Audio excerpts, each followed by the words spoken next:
안녕하세요. IDTV의 권상환 대표입니다. 안녕하세요. ID 부동산의 규리 시장입니다. 소개할 건물은요, 이 건물입니다.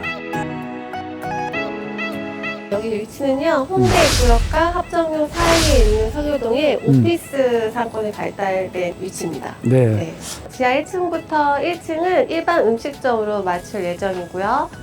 2층부터 5층은 사무실로 임대를 마칠 예정입니다. 현재는 통임대로 일단 계획을 하고 있습니다. 준공이 얼마 안 남긴 했거든요. 네. 안에 들어가서 내부를 자세하게 보도록 하겠습니다. 토지 면적이 40.6평, 3종 일반 주거지역이거든요. 건폐율 50에 용적률은 250%. 설계 개요상에는 건폐율은 50% 거의 꽉 찼고요. 용적률은 189.5%, 250%를 다 찾지는 못한 그런 상황이에요.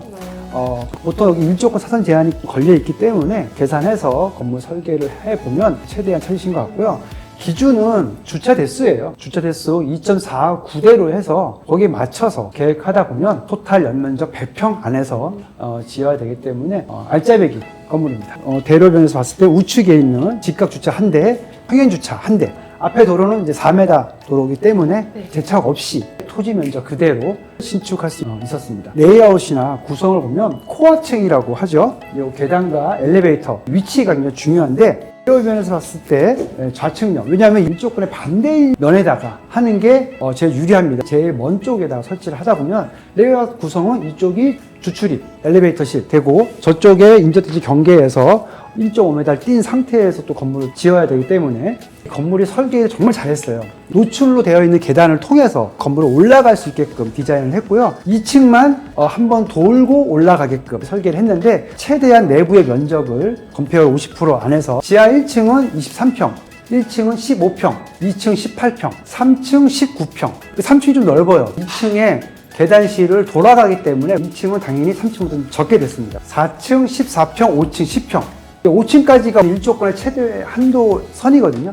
최대한 주차 대수의 범위 안에서 꽉 채워서 지은 건물입니다. 다른 현장들은 현장이 맨들맨들하지 않고 거칠거칠하거든요. 네. 근데 지금 이 현장은 되게 맨들맨들 광이 나요. 노출 콘크리트 합판은 한 번 쓰면 비닐이 입혀져 있어서 재활용이 안 돼요. 그러다 보니까 시공비가 조금 올라가겠죠. 이 마감 상태가 그 합판을 써서 베이스를 만들게 되면 마감이 좀 깨끗하게 떨어져 있는 상태입니다. 이 단열재는 네.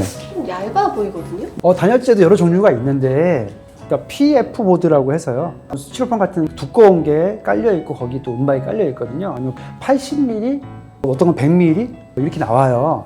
두껍잖아요. 이제 현장은 진공 단열재라고 해서 조금 더 비싸요. 최대한 얇은 걸 써서 단열을 한 상태이죠. 외부와 노출이 된 곳은 다 단열을 해야 돼요. 외단열을 하든 내단열을 하든 해야 되는데 내부의 공간을 좀 뺏기겠죠. 그런 걸 최소화하기 위해서 진공 단열재로 최대한 마감을 한 상태입니다.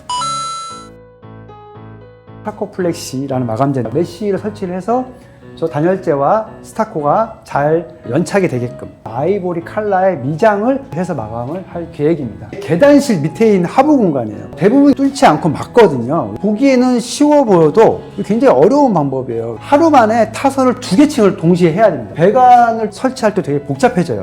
그럼에도 불구하고 이제 건물 자체에 많은 창고를 만들기 위해서 이렇게 시공을 했습니다. 수도 계량기가 층마다 분리를 해놨어요. 그래서 뭐 계산하고 할 필요가 없어요. 수도사업소와 허가를 받은 거죠. 내부에 수도라든가 하수가 설치가 좀 돼 있어야지 임차하시는 분들이 되게 편하거든요. 나중에 공사 다 끝나고 나면 다시 또 설치하기 되게 힘들기 때문에 다 이렇게 미리 해놨어요. 바닥 위에다가 모르타를 또 치고 마감을 할 건데요. 최종 마감은 임차인이 하는 겁니다. 각 층마다 실내에 수도와 배수 설치를 해놓은 상태입니다. 자, 그러면 우리 지하로 한번 가서 한번 더 얘기를 나눠보도록 할게요. 네.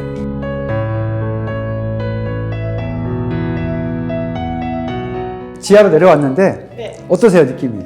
층고도 꽤 높고요. 외부 계단이 여기 나와 있어서 막혀있지 않고 지하인데 되게 좀 쾌적하죠. 네. 건축법상 지하 대략 15평, 50제곱미터 이상 되면은 의무적으로 주출입과 외부로 또 나가는 부출입이 하나씩 또 있어야 되고요. 66제곱미터 이상이면 영업 허가를 받기 위해서는요, 소방시설이 되어 있어야 됩니다. 설치하는데 비용이 많이 들어가거든요. 펌프가 2개가 설치가 되어 있고요. 건물 자체에 들어오는 어떤 물의 흐름, 강제로 빼줄 수 있게끔 펌프실을 다 만들어 놨습니다. 외부로 나갈 수 있는 썬큰 구조의 계단실을 만들어놨고요.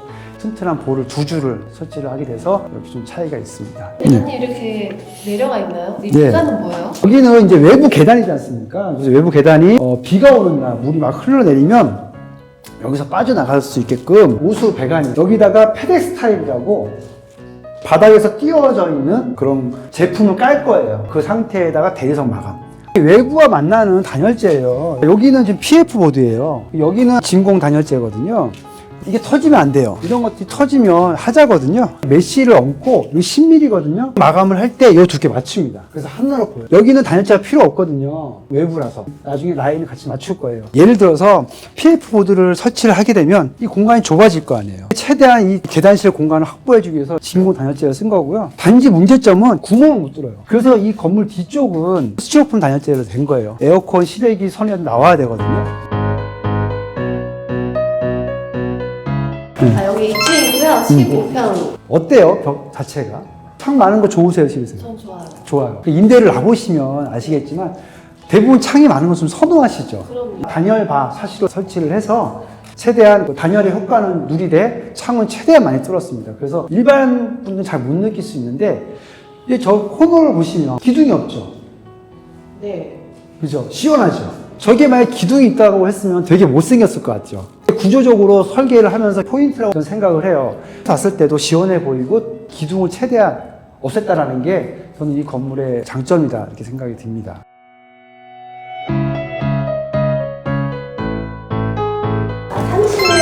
올라왔고요. 네. 평수는 19평 정도 네. 됩니다. 대표님 대체적으로 층고가 높은 것 같아요. 직각으로 반듯하게 뽑았죠. 마감 보시면 잘 나왔어요. 바닥은 한 번 더 몰타를 칠 거거든요.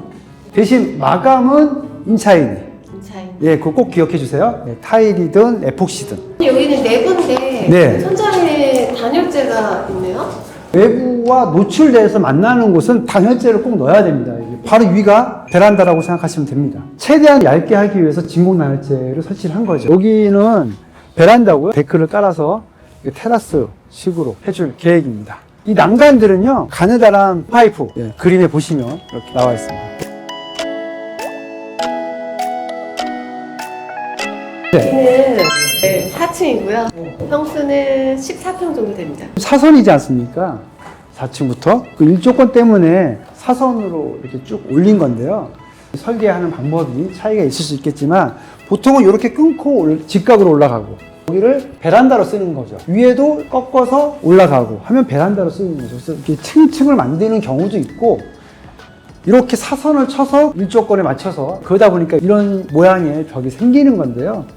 저는 굉장히 잘했다고 생각해요. 어차피 베란다가 이쪽에 있고 하기 때문에 이 코너로 쓰는 것보다 이렇게 해서 내부 공간이 더 넓어 보이지 않습니까? 이렇게 디자인 좀 잘 한 것 같고요. 타설할 때는 어렵지만 효율적인 면을 봤을 때는 더 나을 수도 있다. 그런 생각입니다. 자, 5층 한번 마지막으로 올라가 볼까요?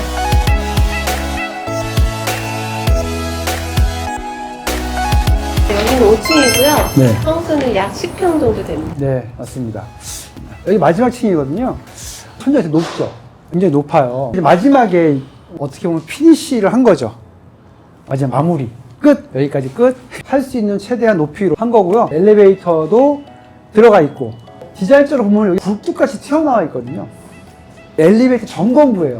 사선으로 되다 보니까 뭔가 굴뚝 같은 느낌이 딱 들어요. 디자인적으로 약간 승화시킨 것 같아요. 오두막 집. 네, 일부러 디자인을 그렇게 한 것 같아요. 그죠? 자연스러운 시설물의 현상입니다. 레미콘 타설을 할 때요, 재물 방수라고 합니다. 레미콘에 방수액을 같이 넣어서 콘크리트 자체가 조금이라도 방수에 영향을 줄 수 있게끔 스타코 플래시도 어느 정도의 방수 효과가 있기 때문에 어떤 누수를 최대한 막기 위해서 몰타를 치고 양생 기간도 충분히 주고요. 영하로 떨어지면 공구리를 안 쳤습니다. 여기 임차하시는 분들은 적어도 다른 건물에 비하면 그 누수에 걱정이 좀 없지 않을까. 단열도 굉장히 신경을 썼기 때문에 최대한 시간을 갖고 단단하게 짓기 위해서 신경을 많이 써서 그런 걸 봐주셨으면 되겠습니다. 3월 달을 예상을 하고 있는데 인테리어는 네. 지금 측정이 되어 있고요. 네, 전화 주시면 친절하게 상담해 드리겠습니다. 오늘 여기까지 하도록 하겠습니다. 저는 IDTV 권상환 대표였습니다. 아이디 부동산 주리실장이었습니다. 네, 감사합니다.